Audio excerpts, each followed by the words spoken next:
Carlitos, ¿está sin volumen o todavía no comienza? Todavía no comienzo, Yolita. En un Ya, minuto ya iniciamos nomás. ya. Gracias.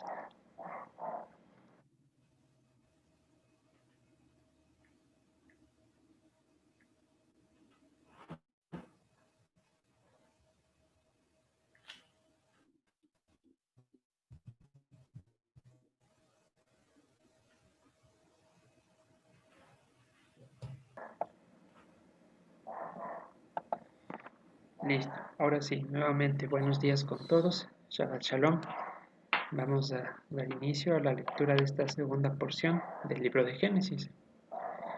Eh, en este momento, por temas de conectividad, voy a estar compartiendo primero sin video para favorecer un poquito más la conexión y no va a ser posible transmitir en Facebook por el mismo hecho. Entonces, eh, bueno, comentando eso, la porción de este día se llama Noah, que es el nombre en hebreo de Noé, el personaje conocido más mundialmente. De hecho, creo que escuchamos el nombre y lo primero que asociamos es el diluvio, el arca. Entonces, bueno, vamos a estar viendo un poquito la vida de este personaje hoy. Está comprendida entre el capítulo 6, versículo 9, al capítulo 11, versículo 32. Hoy, gracias al Señor, estamos transmitiendo desde Quito un pequeño viaje. Es 31 de octubre del 2020, el calendario que manejamos nosotros, y 13 de Heshvan de 5781 en el calendario hebreo. Versículo acorde a la fecha dice de la siguiente manera: Mirad que nadie les engañe por medio de filosofías y huecas sutilezas según las tradiciones de los hombres, conforme a los rudimentos del mundo y no según Cristo. Justamente el día de hoy aún vemos iglesias que siguen haciendo alguna especie de Halloween cristiano o, o situaciones asociadas justamente con las tradiciones de este país. Entonces pareciera chiste, pero aún hoy en día se sigue pretendiendo santificar esas fiestas añadiendo la palabra cristiano al final. O en el Halloween, pretendiendo que porque no se disfracen de monstruos o de demonios, sino disfrazándoles de cosas buenas, aparentemente ya no es ofensivo. Hay que ya ser tajante con esas cuestiones. No podemos seguir cayendo o entibiando aquellas cosas, pretendiendo que beber de la copa de los demonios y de la copa de Dios al mismo tiempo. Y aún más allá, un comentario que nos invita a la reflexión a todos, o por lo menos a mí, me decía, ¿por qué juzgas al hermano que celebra Halloween si tú te disfrazas de cristiano cada fin de semana? Entonces, también para la reflexión, siempre viendo primero en nosotros la viga antes de caer en señalamientos llenos de ira. Pero, pues bueno, esa era una pequeña reflexión alusiva a la festividad que el mundo está celebrando hoy en día, lamentablemente. Avanzamos. ¿Qué vimos la semana anterior? Algunas cositas. Entre ellas, el versículo 1, la primera parte. Mencionábamos que el versículo 1 del capítulo 1 de Génesis, mencionábamos que no se trata simplemente de que el versículo está apuntando a una cuestión temporal. En el principio, Dios creó los cielos y la tierra, sino más bien el mensaje de que en conformidad de o con el Reshid o por el Reshid o por medio de él se crearon todas las cosas, y es lo que nos da testimonio el Evangelio. Voy a silenciar un momentito por ahí el micrófono.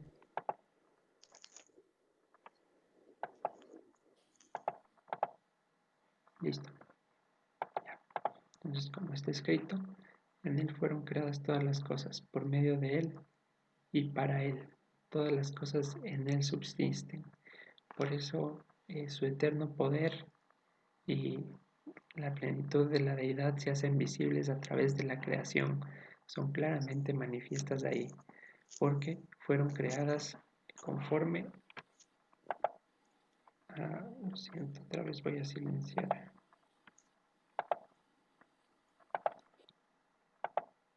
Listo. Ahí sí, volvemos, fueron creadas conforme a Él. Y de pronto, para su mejor entendimiento, planteamos el versículo 1 de la siguiente manera. Dios, quien es la plenitud de la deidad, organizó los cielos y la tierra en función de su cuerpo llamado el Reshit. Y vimos toda la cuestión de que, pues, cuidado con pensar que son dos, peor son tres, o cualquier cosa que sea parte de Deuteronomio 6:4. Avanzamos un poquito más y vimos cómo se establecieron los andamios, las columnas del proyecto llamado Adán, cómo en un futuro Dios promete llevarlo a su semejanza, hacerlo, pero empieza organizándolo y solo a su imagen. Entonces, cositas que a veces leemos rapidísimo y se escapan, pequeños detalles, pero que gracias a Dios se van aclarando. Entonces quedó latente el completar la obra, el finiquitarla, y es una situación que está ocurriendo hoy en día por medio de su instrucción. Entonces veíamos tres verbos principales en el capítulo 1 y 2. La organización de la creación, la instrucción y finalmente la hechura. En Efesios 2:10 vamos a encontrar, entre comillas, coincidencialmente, la siguiente frase. Efesios capítulo 2, versículo 10. Dice, porque somos hechura suya, creados en Cristo Jesús, o creados por Cristo Jesús para buenas obras, las cuales Dios preparó de antemano para que anduviésemos en ella. Hechura suya habla justamente de todo este proceso, la organización, la instrucción y completar la obra, llegar a ser a su imagen, verle tal y como Él es. Y por último, vimos el peligro de siquiera prestarle oídos a Satanás o quedarnos extraviando nuestros sentidos o fijando nuestra atención hacia las cosas que están fuera de Dios. Vimos cómo Eva, sin necesidad de que el enemigo haga mayor esfuerzo, es la que termina intercambiando conceptos y llamando a lo bueno malo y a lo malo bueno.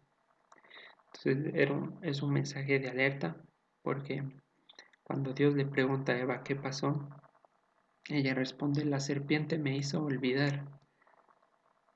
En nuestras traducciones me parece que está como la serpiente me engañó, pero va el hecho más de que justamente Satanás busca que nos olvidemos de lo prometido para que terminemos recordando cosas que no son y así cumpliendo su propósito. ¿Cuál fue su propósito aquí? Arruinar la creación. ¿Y cuál es su propósito ahora, sabiendo que ya está condenado? Tratar de ganar la mayor cantidad de vidas que le acompañen en a su condenación eterna.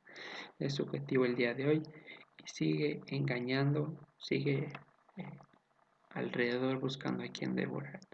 Entonces, importante tener en cuenta los conceptos, estos tres verbitos que vamos a seguir analizándolos hoy un poquito más. Y dicho esto, ¿qué vamos a estar viendo el día de hoy? Vamos a estar de manera muy breve analizando qué hizo Dios a través de Noé, cómo empezó, por qué llegó, cómo le veían a Noé, cuál era su misión, y trataremos de abarcar la mayor cantidad de temas posibles. Para ello vamos a ir, por supuesto, al inicio. Vamos a ubicarnos en Génesis 5, capítulo 28, versículo 28, por favor.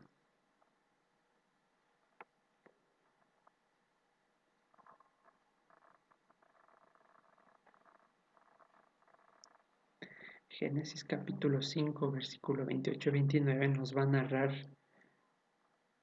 el nacimiento de Noé y con qué esperanza o qué esperaba la gente de él, qué esperaban los descendientes de Adán. Entonces dice en el versículo 28, vivió Lamec 182 años y engendró un hijo, y llamó su nombre Noé, diciendo, este nos aliviará de nuestras obras y del trabajo de nuestras manos a causa de la tierra que el Señor maldijo. Y vamos a avanzar para terminar este capítulo y de ahí nos centramos en lo que leímos. Y fueron todos los días de Lamec 777 años y murió. Y siendo Noé de 500 años, engendró a Sem, Cam y a Jafet. Largura de días que había antes. Pero bueno, nos vamos a centrar en el versículo 29. Le llamó Noé diciendo, este nos aliviará de nuestras obras y del trabajo de nuestras manos, a causa de la tierra que el Señor maldijo. Entonces empecemos por el final. Hemos ya mencionado anteriormente que la palabra maldición se traduce de dos palabras diferentes, que el traductor no las toma en cuenta y simplemente pone como maldición sin distinguir la diferencia. Por un lado teníamos aquella maldición que se traducía de la palabra humillar, quitar la honra, eh, afligir con las palabras, y por otro lado teníamos la maldición que significaba desarraigar, cortar, expulsar.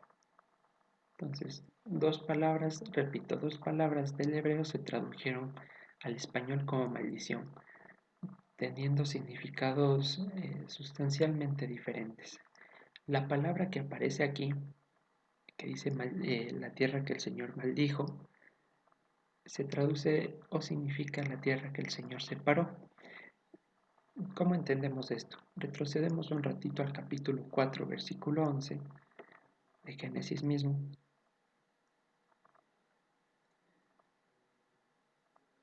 Y nos dice lo siguiente. Ahora pues, maldito seas tú de la tierra que abrió su boca para recibir de tu mano la sangre de tu hermano. Entonces, allí, maldito seas tú de la tierra. No se entiende muy bien. Sin embargo, la idea es expulsado seas tú, cortado seas tú. Por eso, el peligro de proferir este tipo de maldición a alguien, de maldecirlo. En cierta parte le estaríamos deseando que sea expulsado de las promesas y del pacto de Dios. Es lo que quiso hacer Balaam. Le propusieron que maldiga a Dios y que maldiga al pueblo. Entonces él responde, lo que Dios ha bendecido, es decir, lo que Dios ha injertado, nadie lo puede desinjertar, nadie lo puede sacar. Entonces, no es tácitamente maldecir porque nunca se profirió males contra la tierra, nunca Dios maldijo a la creación, sino lo contrario, en fin de preservar, en fin de purificarla, en fin de restaurarla, se envió el diluvio, con el fin de protegerla, no con el fin de maldecirla. Sin embargo, en Génesis 3, en Génesis 3, por aquí en el versículo 20, cuando se empiezan a proferir las sentencias de haber desobedecido a Dios, sí podemos leer, maldita es la tierra. Entonces, para no confundirnos, aparece la misma palabra. Es importante, hermanos, como vamos viendo los días jueves, que todos sigan adquiriendo la aplicación con la concordancia Strong tanto como sea posible para que no suenen a palabras extrañas y ustedes mismos puedan ir comprobando lo que les digo y así constatando y ustedes también viendo cómo sigue funcionando y familiarizándose con el tema. Entonces, bien, decíamos que esta palabra maldición significa separó y es lo que pasó cuando el Señor quitó el Edén de la creación. Puso 2 ángeles guardando la entrada y el jardín del Edén fue separado. La tierra se desconectó de su gloria. Es lo que nos dice Romanos 3:23. Es la misma idea. Les leo rápidamente. Dice, por cuanto todos pecaron y están destituidos de la gloria de Dios. Entonces ese es el sentido de la maldición, estar ajenos a los pactos y a las promesas. Pero ahora ya hemos sido benditos, es decir, hemos sido injertados. ¿Ok? Eso está diciendo. Avanzamos un poquito hacia inmersamente después de maldecir. Dice, le llamó Noé porque éste nos consolará de nuestras obras, y en nuestras traducciones ponen del trabajo de nuestras manos. Esa palabra trabajo también se puede entender como tristeza, del cansancio de nuestras manos a causa de la tierra que el Señor separó. Han pasado, deme un momento, esto es, han pasado 10 generaciones desde Adán, desde la caída del hombre hasta Noé. Entonces, de cierta manera, ese daño, la historia de Satanás estaba bastante fresca y los moradores de aquella época ya sentían las consecuencias de haberse ido en contra de los preceptos de Dios. Por eso viene esta situación. Nuestras traducciones ponen aliviar, aliviará, porque éste nos aliviará de nuestras obras. Sin embargo, la palabra que aparece ahí es consolar. Y ya vimos a qué se refería la consolación. Ustedes recordarán, no al hecho de dar palmaditas en la espalda y decir ya pasó, o, o cualquier tipo de esas situaciones que hoy en día se asocia a la palabra consolar, sino el hecho de consolar es volver al estado original, al natural, a como debían ser las cosas. Entonces, ¿qué dice el padre de Noé? Dice que le llamó de esta manera porque él les iba a hacer volver al estado original de las obras y de la tristeza de nuestras manos. ¿Cuál era el estado original? Lo hemos dicho antes, habitar con Dios cara a cara, comer del jardín del huerto y sin el sudor de la frente y sin todas esas situaciones, una conexión completa con Dios en armonía. Sin embargo, en ese transcurso de las 10 generaciones, la pregunta es por qué esperaban ellos una consolación o en qué se estaban fundamentando para esperar el cumplimiento de dicha promesa. Entonces, esto sucedió, vamos a volver un ratito al Génesis 3, versículo 15.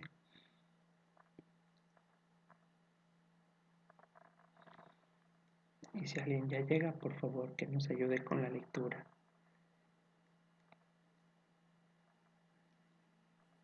Amén. Y pondré enemistad entre ti y la mujer, y entre tu simiente y la simiente suya. Esta te herirá en la cabeza, y tú le herirás en el calcañar. Gracias, Susi. Entonces, es en base a esto, a una promesa de que la descendencia de Adán, los portadores de la promesa, iban a estar, bueno, primero que en constante enemistad con los descendientes de la serpiente.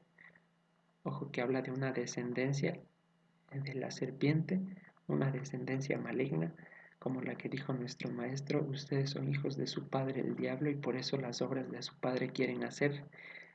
Y otra sobre la simiente de la mujer, la simiente de Adán, del proyecto original, del postrer Adán. Entonces, es en base a esta promesa de herirle en la cabeza a Satanás que esperan que las cosas vuelvan a ser como antes. Como dice por allá en un Romanos, me parece que es, déjenme ver, Romanos 16:20, y el Dios de paz aplastará en breve a Satanás bajo sus pies. La gracia de nuestro Señor Jesucristo sea con ustedes. Entonces es en base a esa promesa de destrucción de Satanás que estos habitantes ya, los descendientes de Adán, esperaban la restauración de todas las cosas y le ven a Noé como el medio para lograrlo. Les es revelado como un pequeño tráiler de lo que va a pasar y ponen su esperanza en Noé. Sin embargo, como habíamos visto en estudios anteriores, ¿quién fue el que trajo la consolación completa y verdadera? ¿Y en qué consistía la consolación?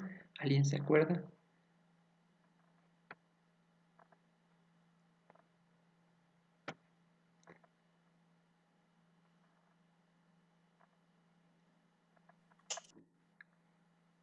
¿Alguien recuerda que era la consolación de Israel?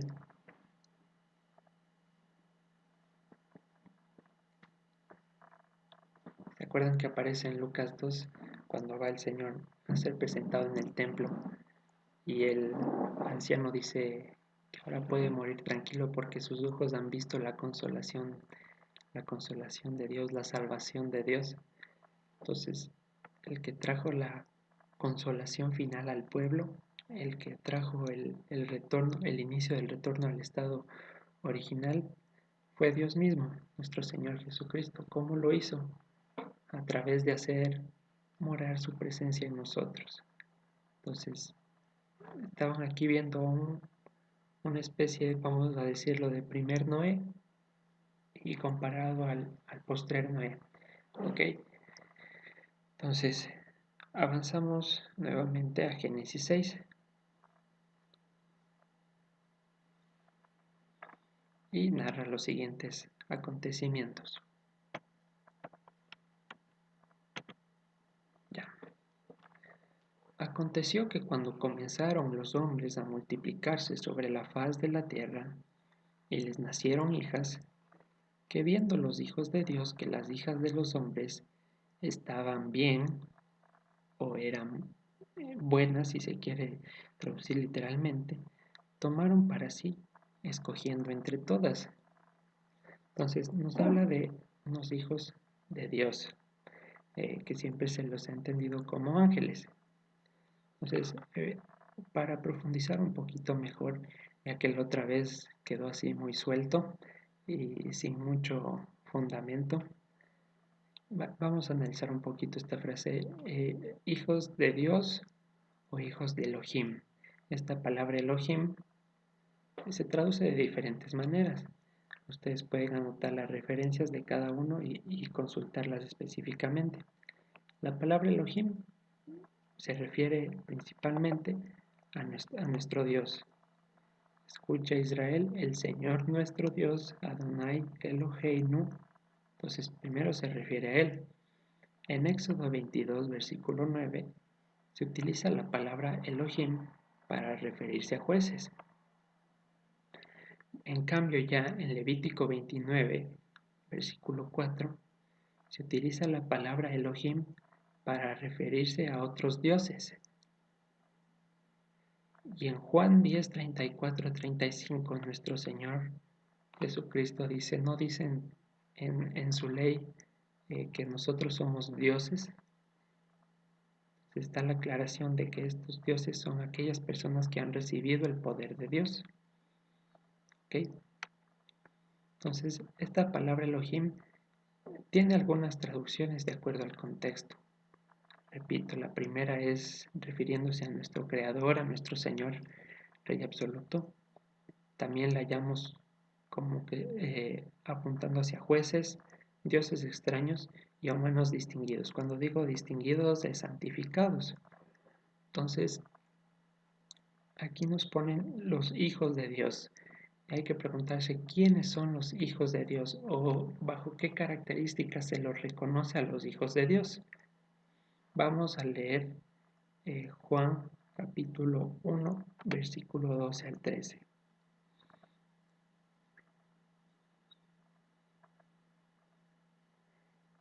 Juan capítulo 1, versículo del 12 al 13.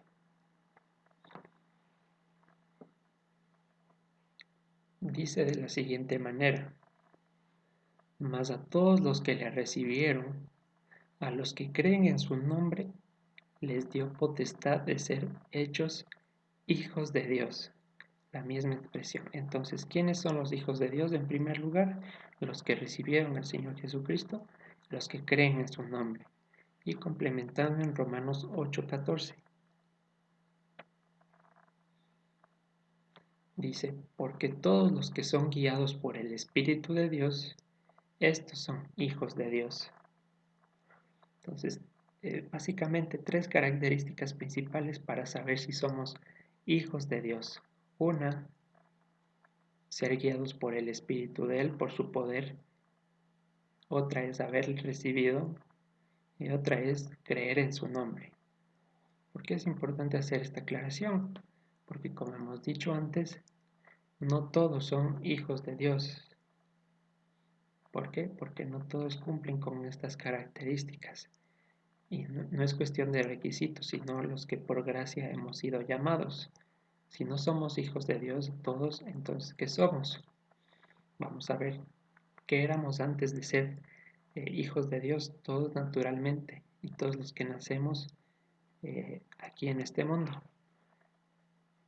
Porque como vimos en Génesis 3, decía que la simiente de la mujer peleará contra la simiente de la serpiente. Entonces, ¿cómo se les caracteriza a estos hijos de otros dioses? Vamos a abrir Efesios capítulo 2, versículo 2 al 3.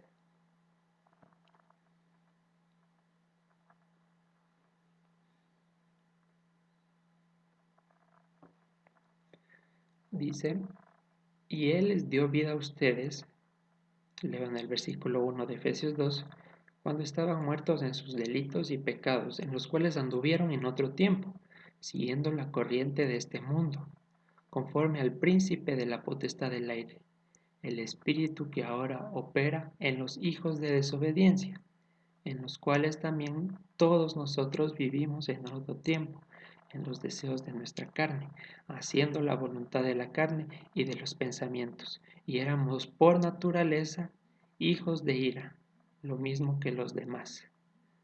¿Ya? Ok, entonces ese es el primer estado de nosotros antes de que el Señor nos llame, hijos de la ira de Dios. Eso es importante, porque hoy en día todos dicen ser llamados hijos de Dios. Sin embargo, ¿qué implica ser hijo de Dios? Lo leímos antes. ¿Y cuál es la característica de los hijos de la ira, hijos de la desobediencia o hijos de Satanás? Andar en los deseos de la carne, hacer mi propia voluntad y hacer la voluntad de mis pensamientos. No sé si tuvieron oportunidad de ver el video que les pasé por el grupo. Habla justamente de estos 2 versículos y con la precisión que narra las cosas que hoy en día se dicen, es increíble. Si no han tenido tiempo para verlo, nuevamente les insisto, es un video que vale absolutamente la pena revisarlo. Entonces, bien, estamos viendo las características de los hijos de dioses ajenos y encabezados por Satanás. Y en Colosenses 3, 5 al 7 nos dirá lo siguiente. Otra característica de estos hijos. Hagan morir pues lo terrenal en ustedes. Fornicación, impureza, pasiones desordenadas, malos deseos y avaricia, que es idolatría. Cosas por las cuales la ira de Dios viene sobre los hijos de desobediencia.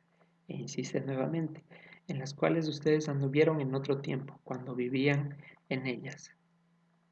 Pero ahora que fuimos adoptados, que tenemos el nombre de hijos de Dios, también siendo herederos de la gracia, esa situación ya se terminó. Entonces, ¿por qué hago todo este contexto? Decía que Elohim significan cualquiera de estos 4 significados. Entonces, jueces definitivamente no puede ser. Viendo las hijas de los jueces que las hijas del hombre estaban bien, no. Viendo las hijas de los humanos santificados que las hijas del hombre estaban bien, no, porque está hablando de un contexto de la maldad. Entonces nos quedan 2 posibilidades. viendo los hijos de Dios, ahí disculpen, puse las hijas, es los hijos de Dios nuestro Señor, que las hijas del hombre estaban bien, es la posibilidad que se ha venido leyendo a lo largo de toda la historia.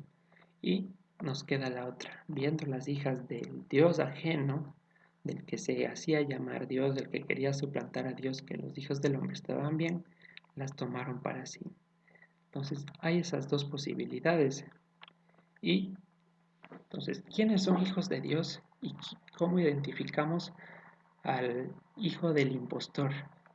Primera de Juan, capítulo 3, versículo 9, nos revela, nos da las pautas para saber de quién está hablando este versículo. Si de hijos de Dios realmente, que son guiados por el poder de Él, de su santidad, que creen en su nombre y que lo han recibido, o aquellos que andan en sus propios deseos. Primera de Juan, capítulo 3, versículos 9 al 10.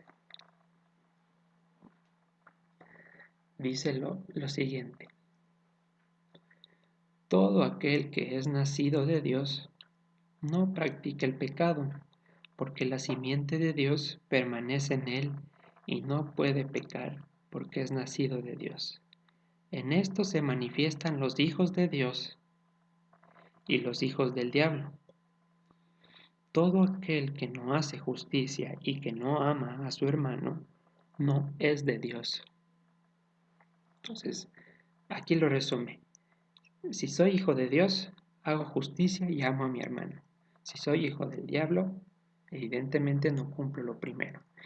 Entonces, si en el versículo 2, capítulo 6, está hablando de los hijos de Dios, del Dios Altísimo, se justifica en la ley la práctica de que tomen hijas de los hombres, estos servidores, para crear descendencia.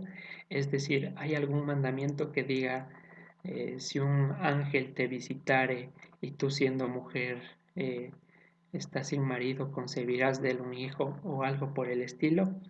Es decir, ¿estaban siguiendo la voluntad de Dios estos personajes? No. ¿A qué quiero llegar? Que la palabra que aparece aquí como hijos de Elohim se está refiriendo a potestades extrañas, servidores de otras potestades. ¿Por qué? Por el simple hecho de las razones antes expuestas, ¿ya? No podían ser hijos de Dios porque no estaban siendo guiados por su voluntad y no estaban exhibiendo su justicia. Entonces, si no son hijos de Dios, como vuelvo a tomar las palabras de nuestro Señor, son hijos de su padre el diablo. Y a pesar de que allí en el versículo 2 han puesto la palabra Dios con mayúscula, no es argumento suficiente por el simple hecho de que la Biblia no se escribió en español. Entonces, una mayúscula, una minúscula, nada más refleja la intención del traductor, más no la intención del texto, ¿ya? Entonces, ¿por qué es importante aclarar esto? Por lo siguiente. Hoy vamos a retomar la lectura en Génesis 6, versículo 2. Entonces, viendo los hijos de los Elohim, entiéndase, dioses extraños, que las hijas de los hombres eran hermosas, tomaron para sí mujeres escogiendo entre todas. Versículo 3. Y dijo el Señor, no contenderá mi espíritu con el hombre para siempre, porque ciertamente él es carne, mas serán sus días 120 años. ¿Y de qué está hablando este versículo 3? Habla de, refleja más bien la paciencia del Señor, que desde ese punto iba a esperar 120 años por si alguno podía arrepentirse o se podía cambiar en algo la situación, pero por supuesto no era posible. No está hablando aquí que la edad del hombre vaya a ser 120 años de ahora en adelante, ¿no? Sino el tiempo antes del diluvio. Versículo 4. Y se acuerdan que una vez analizamos un poquito este versículo. Lo leo en nuestra traducción. Había gigantes en la tierra en aquellos días, y también después de que se llegaron los hijos de los dioses extraños a las hijas de los hombres, y les engendraron hijos. Estos fueron los valientes que desde la antigüedad fueron varones de renombre. Entonces, para que no se confunda la idea, la plasmé de la siguiente manera. Y hablábamos antes que la palabra que aparece allí como gigantes, lamentablemente nunca en todo el recorrido de lo que conocemos como Antiguo Testamento se vuelve a traducir como gigantes, sino solo aquí el traductor decide traducirla así, valga la redundancia, en lo que vemos una clara intención de ya ir generando cierta doctrina, ¿no? Porque, bueno, repito, la misma palabra que aparece aquí, Nefilim, ustedes buscan en todo el recorrido las siguientes veces que aparece en la Biblia y nunca más se vuelve a traducir como gigantes. Sin embargo, aquí al traductor le dio por ponerla así. Pero ahí la tiene subrayada. Esta palabra Nefilim significa caídos. Entonces he puesto así para que se comprenda el sentido del versículo. Había caídos antes de que los hijos de los Elohim, o sea, de los dioses extraños, se lleguen a las hijas de los hombres. Y también después. Estos caídos fueron los valientes que desde la antigüedad fueron varones de renombre. ¿Por qué eran de renombre? Porque tenían la fama de ser poderosos en la guerra. ¿Y en virtud de qué? De que estaban dedicados a las potestades o eran las mismas potestades. A eso se está refiriendo el versículo 4. Avanzamos al versículo 5. Carlito, si me permites. Sí, Galito. En la Biblia, Torah viviente, dice, como tú dices, en la Torah viviente dice, los hijos de Elohim habían caído del cielo y estaban en la tierra en esos días, y entraron a las hijas de los hombres, y éstas les dieron hijos. Ellos fueron los poderosos, llamados los Nefilim, gigantes de la antigüedad, que fueron varones de renombre. Esto coincide completamente con tu explicación. Adelante, viejo. Muchas gracias, Galito. Avanzamos al versículo 5. Y vio el Señor que la maldad de los hombres era mucha en la tierra, y que todo designio de los pensamientos del corazón de ellos era de continuo solamente el mal. Y aquí queda expuesta la mentira de Satanás, y es el mismo modus operandi desde la creación hasta hoy en día. El resultado de que el hombre coma el fruto, o que coma de ese árbol, o que participe de ese conocimiento, vemos aquí en el versículo 5 que derivó solamente en el mal. ¿Qué dijo Satanás? Este es el árbol del bien y el mal. ¿Cuál bien hubo? Ninguno. No hay ningún bien fuera de Dios, sino solamente la destrucción, porque está guiada por la corriente del príncipe de este mundo. Entonces allí se revela cómo engañó y se expone totalmente cómo pervirtió a la creación. ¿Ok? Repito, Satanás le dijo a Eva, este es el árbol del conocimiento del bien y del mal. No comas del árbol de la vida porque sabe Dios que cuando lo comas sus ojos serán abiertos y van a ser como Él. Es decir, en otras palabras, si le obedeces a Dios te va a ir mal. Aquí te presento otra salida que es lo mismo pero mejor. Mentiras.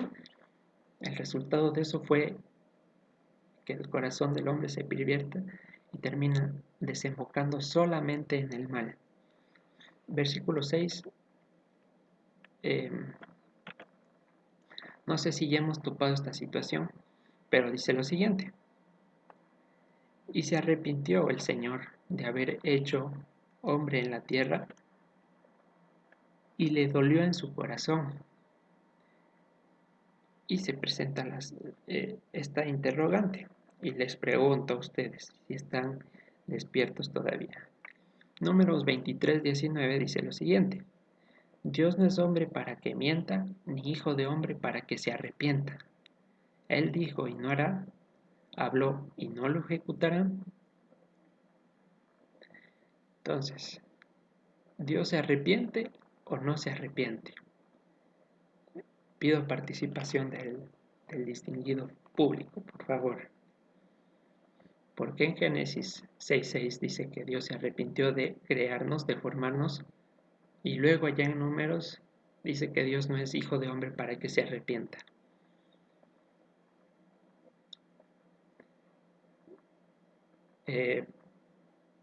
Ideas, dudas, no dudas, respuestas, mejor dicho. ¿Alguien alguna idea?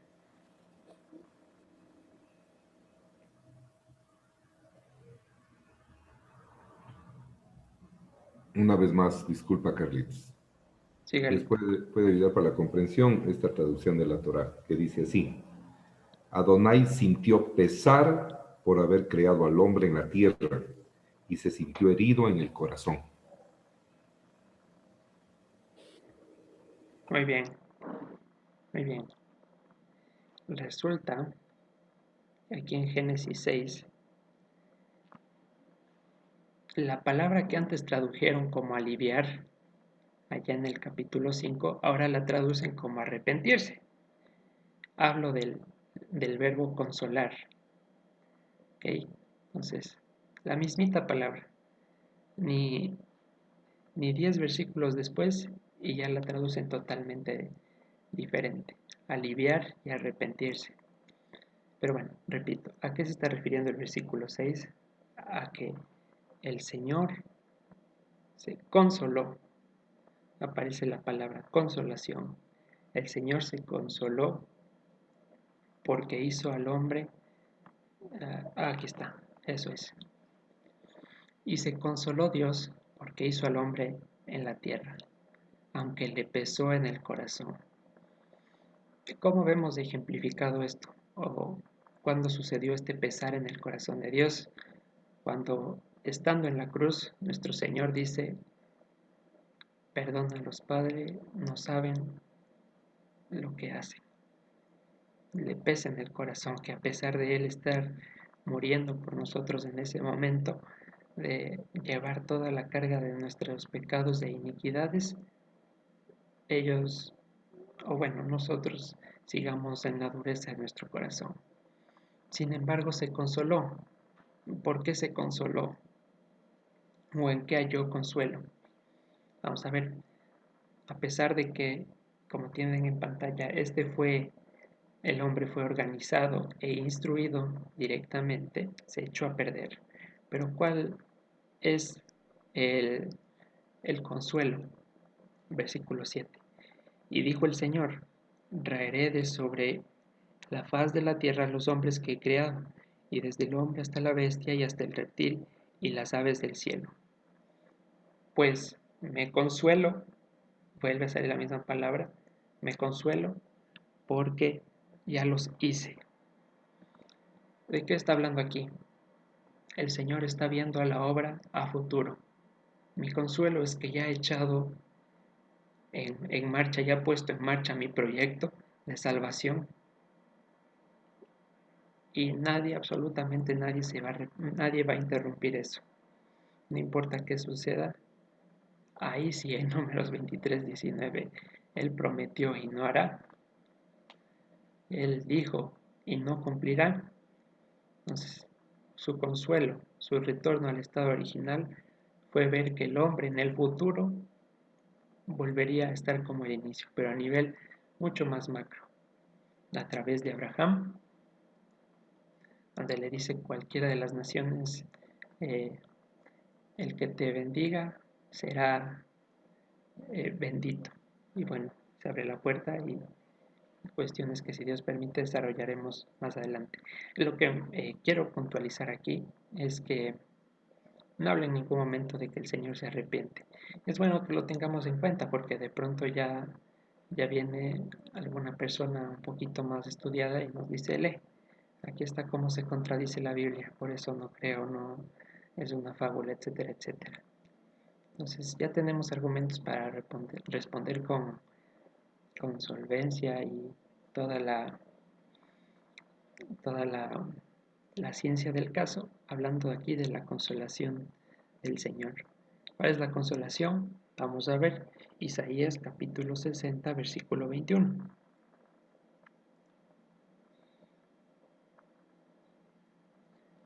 Isaías capítulo 60, versículo 21. Por favor, si nos ayudan con la lectura.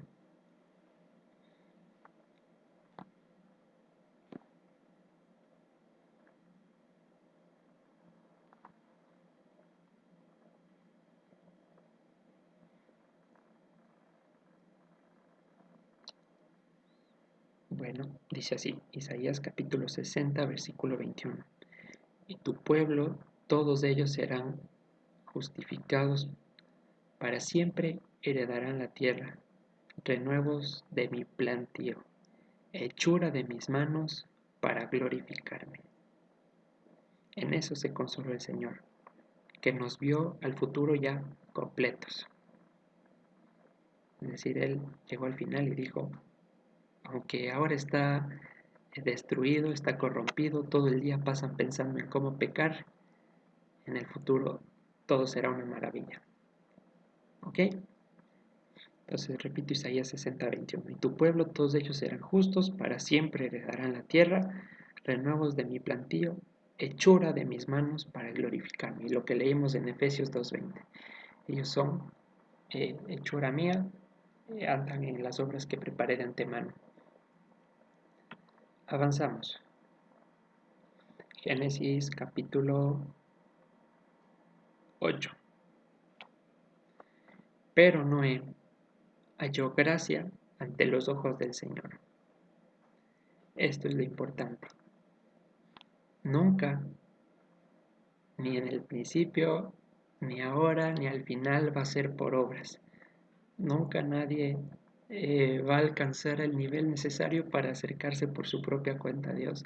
Esto es algo importante porque a veces empieza a hablar un poquito de los mandamientos y de andar en su ley y automáticamente asocian con el hecho de bajarse de la gracia o dicen, entonces tú quieres condenarte en la ley y cosas por el estilo. Pero no, aquí Noé nos indica que nunca fue por méritos. Y aunque la palabra da testimonio de esto, vamos a abrir Ezequiel capítulo 14, versículo 14 al 15, por favor.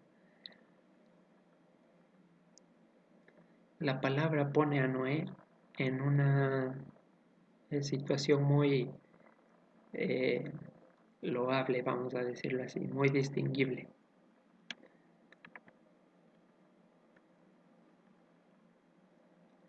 Dice lo siguiente, Ezequiel capítulo 14, versículo 14. Si estuviesen en medio de ella, vamos desde el 13 para tomar contexto.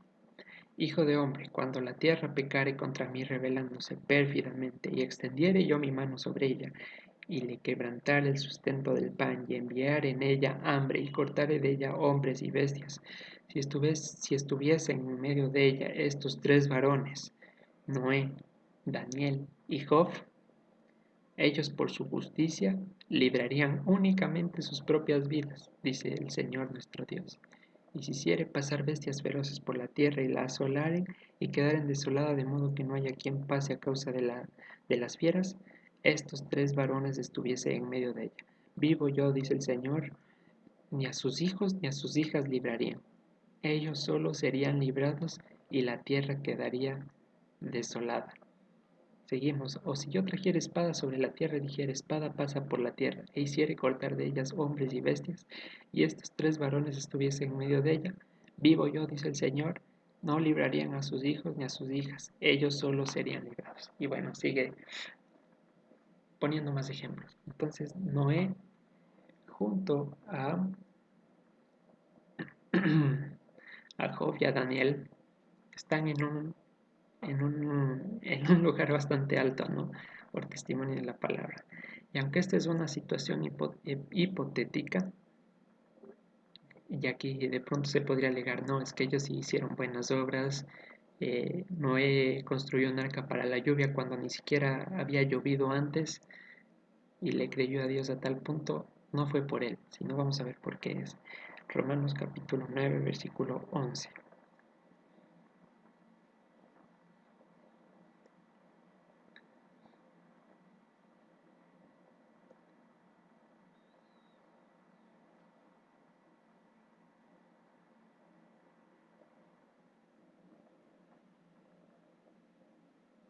Voy a leerlo aquí ya. Romanos capítulo 9, versículo 11 dice, pues no habían aún nacido, hablando de Jacob y Esaú, ni habían hecho aún ni bien ni mal, para que el propósito de Dios conforme a la elección permaneciese, no por las obras, sino por el que llama. Y voy a leerla en otra versión que me gustó mucho y quedó más clara para mí. Ojalá sea así para ustedes. Y antes de que ellos nacieran, cuando aún no habían hecho nada ni bueno ni malo, Dios anunció a Rebeca, el mayor será siervo del menor, lo cual también está de acuerdo con la escritura que dice, amé a Jacob y a Esaú no amé. Así quedó confirmado el derecho que Dios tiene de escoger de acuerdo con su propósito a los que quiere llamar, sin tener en cuenta lo que hayan hecho. Así funciona Dios. El derecho que Él tiene de escoger y de acuerdo con su propósito llamar a los que Él quiere llamar, por puro afecto de su voluntad. No hay más ni menos. Si nosotros lo ponemos en perspectiva, dice la palabra que nosotros fuimos tomados de lo vil y menospreciado del mundo. O sea, el mundo ya es un lugar súper malo, donde nada crece. Y nosotros estábamos en el escalón más bajo encima. O sea, éramos lo peor de lo peor, éramos la cola del mundo. O sea, ya más abajo no había cómo llegar. Y de allí fuimos tomados. Bendito sea el Señor. Iguales o peores que el resto del mundo, en otro tiempo. Sin embargo, su gracia prevaleció y es el derecho que Él tiene en su soberanía absoluta de llamarnos sin importar lo que hayamos sido. Ahora poniéndonos por cabeza y no por cola. Que repito, antes éramos la cola de la cola, lo vil y menospreciado del mundo. Pero ahora somos cabeza por amor a su nombre y a todo lo que Él representa. ¿Listo?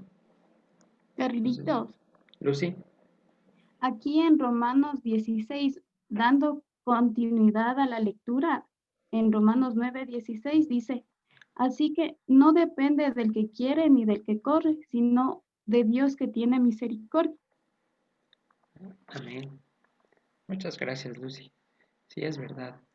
No importa cuántos videos nos veamos a la semana o no sé cuántas páginas de la Biblia nos memoricemos o como Pablo, ¿no? Que llegaba en un nivel súper genial de estudio. No fue hasta el momento en que el Señor se le reveló que su vida tomó sentido. Y lo mismo pasa con nosotros. Hasta que no haya ese encuentro personal con Dios, hasta que no podamos decir con todo el corazón, yo sé en quién he creído, como decía el apóstol Pablo, hasta ese momento estamos incompletos, nuestra instrucción le está faltando el broche de oro, le está faltando que sea escrita en nuestro corazón, que bien citado el versículo 16, no es por nuestros esfuerzos. ¿Ok? Entonces, volvemos a Génesis versículo 6. Capítulo 6, versículo 8, 9. Entonces ahí tienen en pantalla la cita que les decía antes, Romanos 16:20. El Dios de paz aplastará en breve la cabeza de Satanás. Aplastará en breve a Satanás. Versículo 9 de Génesis 6. Estas son las generaciones de Noé. Noé, varón justificado. Recordemos que no hay justo ni a uno, sino justificados. Era perfecto en sus generaciones. Con Dios caminó Noé. Y entonces aquí nos está dando la definición de qué es ser justificado. Recordemos que cuando hay una coma en el texto, se puede entender como es decir, como tienen en pantalla. Noé, varón justo, es decir, era íntegro. o era perfecto. ¿Y quiénes son los íntegros? Nuevamente, Salmo 119, versículo 1. Bienaventurados los perfectos o los íntegros de camino, es decir, los que andan en la ley del Señor. Entonces, ¿por qué era justificado Noé? Porque el Señor le permitió andar en su ley y eso es lo que le confería el carácter de integridad. Repito Efesios 2:10, porque somos hechura suya, creados en Cristo Jesús para buenas obras, las cuales Dios preparó de antemano para que anduviésemos en ellas. Entonces, hay un solo camino para servirle a Dios, que es a través de la integridad. Pero no es un prerequisito, sino una consecuencia de haber sido injertados en él. ¿Por qué da fruto un árbol? Por la hoja en sí misma. La hoja tiene la facultad de desarraigada o en donde esté dar fruto, o en consecuencia del alimento que está recibiendo la raíz.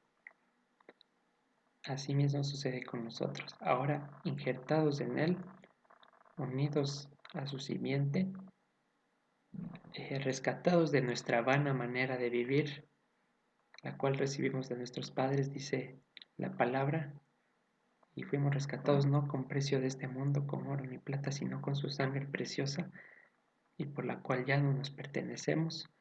Ahora damos fruto, queramos o no queramos, porque dice el Señor, todo árbol que no da fruto en mí es cortado, aunque no tengo las palabras exactas, pero esa es la idea. Entonces, analizarnos a nosotros mismos siempre, si estamos caminando en la integridad del Señor. ¿Cuál es la integridad? Andar en su ley. ¿Cuál es su perfección? Andar en su ley. Y como dijimos al inicio, ver si de pronto no estamos haciendo ahí sí un Halloween cristiano, poniéndonos alguna mascarita para ocultar cierto aspecto del corazón, cierta dureza de la cual nos sentimos orgullosos o algo por el estilo. Y en virtud del tiempo vamos a terminar el estudio ahí justo en el inicio de la porción.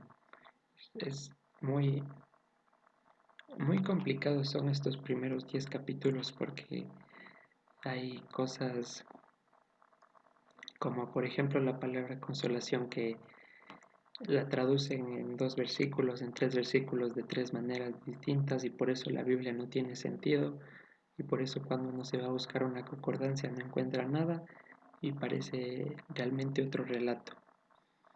Entonces estos primeros 10 capítulos realmente son difíciles y lo van viendo así como trato de desarrollarlo de la manera más sencilla posible. Entonces, con eso terminamos el estudio de hoy, hermanos, y damos paso a las preguntas si las hubiese.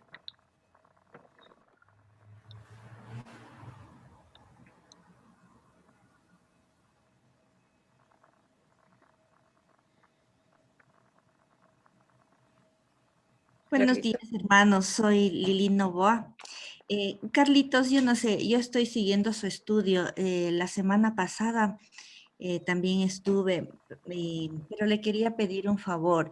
¿No será posible grabar? Porque, o sea, es bastante información. Ya, yo sé que usted lo hace de una manera muy sencilla y es bastante comprensiva, pero a veces como que vamos un poquito rápido y al menos yo sí necesito, por ejemplo, después de hacer el estudio, volverle a escuchar para que quede bien comprendido. Entonces yo no sé, yo le sugiero, claro, y lo mismo al pastor, si es posible también grabar y se hace partícipe solo a las personas que hemos estado también atendiendo a las